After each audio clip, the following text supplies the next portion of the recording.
Vamos lá, pessoal, mais uma questãozinha aqui na mentoria prêmio no vestibular, São Camilo, envolvendo plano inclinado mais atrito, certo?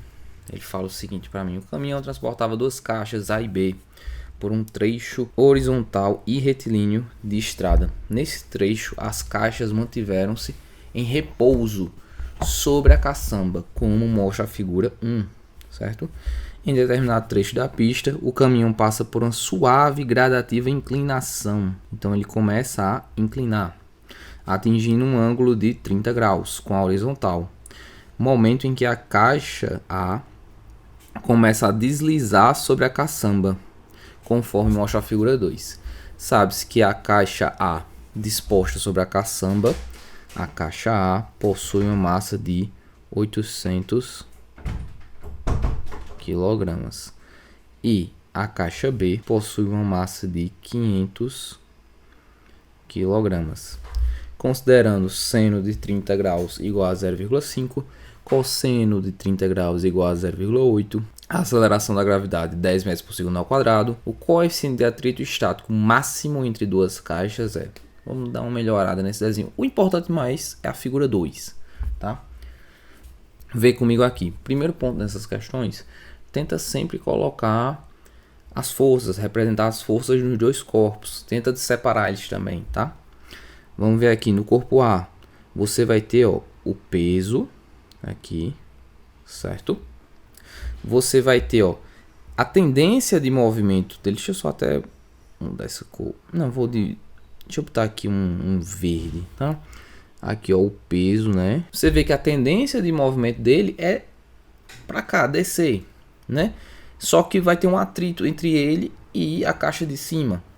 A caixa de cima vai fazer uma força de atrito contrária à tendência de movimento no corpo A. Então você vai ter essa força de atrito aqui, ó, certo? Entre A e B. Força de atrito entre A e B, certo?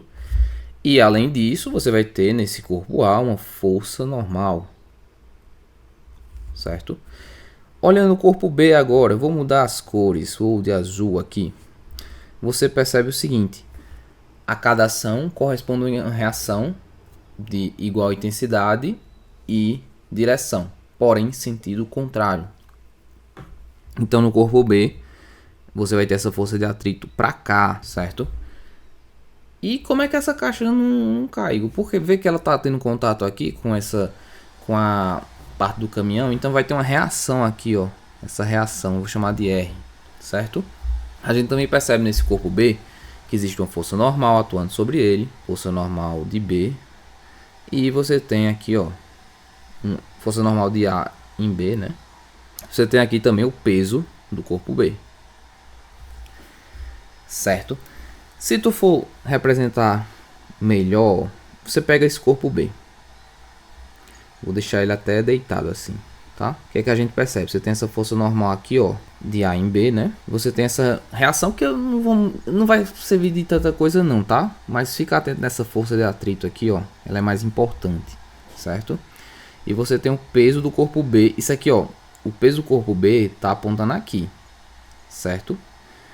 Aí, como eu sempre enfatizo, ele tá esse tipo de força, como você vai deixar deitado, quando você deixa deitado, você percebe que essa força, o peso desse corpo B, ele tá na diagonal, quando você deixa o corpo deitado, né, para deixar bem bonitinho. Aí o que acontece? É bom você pegar aí, decompor essa força, esse peso, tá? Então, ó, deixa eu decompor aqui. Você vai ter no eixo Y o peso de B no eixo Y e o peso de B, né, no eixo X, tá? Eu percebo o seguinte também: a força normal vai ser o peso de B no eixo Y. Como é que eu calculo o peso de B no eixo Y? Basta eu fazer o peso dele, que é a massa vezes a gravidade, vezes o cosseno de θ. A força normal vai ser a massa, que é 500, vezes a gravidade, que é 10. 500 vezes 10, vezes o cosseno de θ. O cosseno de θ, ó, é 0,8. Ou seja, 8 sobre 10. Corta aqui com aqui. Fica que a força normal que vai atuar no corpo B é justamente 4.000 newtons. Tá, Igor, por que tu descobriu a normal? Porque, ó, percebe o seguinte. Essa força de atrito aqui, ó, ela é igual à força de atrito que vai atuar no corpo A. São iguais. Como eu já enunciei anteriormente. Se eu descobrir a força de atrito no corpo B, eu descubro a do corpo A. Como é que eu descubro a força de atrito no corpo B? Basta eu ter a força normal e o coeficiente de atrito estático. Então vamos lá. A força de atrito vai ser dada por força normal vezes o coeficiente de atrito estático. Então a força de atrito vai ser dada por 4.000 vezes o coeficiente de atrito estático, que eu não sei, que é justamente o que eu quero descobrir. Agora, tudo isso eu analisei o corpo B. Agora eu vou analisar o corpo A. Deixa eu trocar a cor do meu pincel. O corpo A, o que é que a gente percebe nele? Quando a gente vai ver aqui, ó, ele deitado também, certo? Deita ele, tá? Você vai perceber o seguinte, o peso dele no eixo X, o peso de A no eixo X, vai ser igual a força de atrito, certo? Então, o peso de A no eixo X é igual à força de atrito, certo? Porque a gente está imaginando uma situação da iminência do movimento. Ele está com essa tendência de movimento aqui. Mas ele está se movimentando, é porque ele está com a iminência, tá? A força de atrito estático vai justamente impedir, vai tentar o máximo que ele deslize. Por isso que a força de atrito, o coeficiente de atrito estático máximo, tá? Até o momento da tendência de movimento e ele descambar, tá?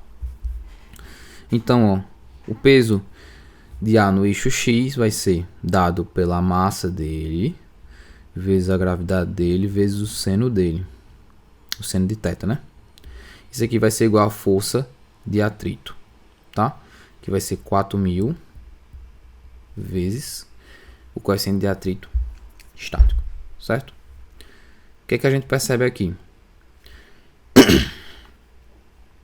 Que, ó, a massa dele vai ser de 800, a gravidade 10, o seno de θ vai ser 1 sobre 2, porque é 0,5.